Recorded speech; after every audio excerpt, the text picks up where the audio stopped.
तो बगल में है लखराव पूजा, जिसका आवाज़ तो आप सुन ही रहे होंगे।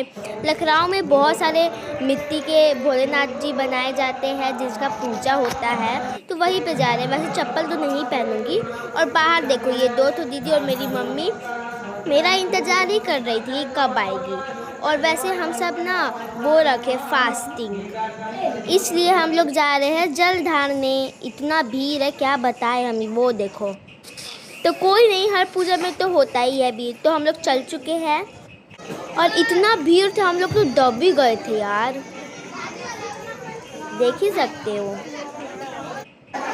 और ये इतना बेल पत्तर कहाँ से लाया है, इतना सारा पहले जल के लिए लड़ाई हो रहा है, फिर बेल पत्तर के लिए यहाँ पे दो यहाँ पे दो, इतना सारा। अभी कुछ नहीं है, वो देखो वहाँ पे कितना सारा हाथ हाथ भर के ला रहा है सब लोग बेल पत्तर, जो भोले बाबा पे चढ़ते हैं।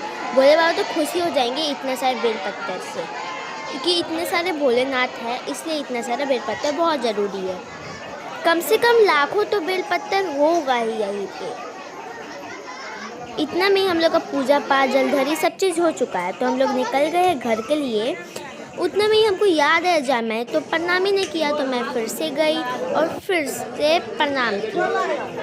और इतने सारे भोले बाबा हैं जो बेलपत्तर से ढक गए होंगे और आपको अभी दिख नहीं देंगे। और इतने सारा अगरबत्ती जो बड़ा है ना, इतना धुआं धुआं जो हुआ है ना, बाप रे क्या बताए।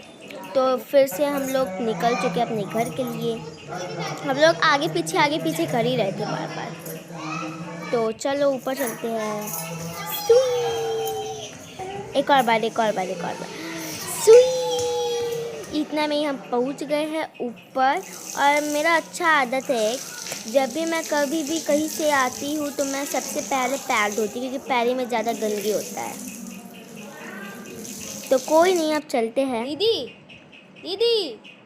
दीदी तो कहीं खो ही गई है यार।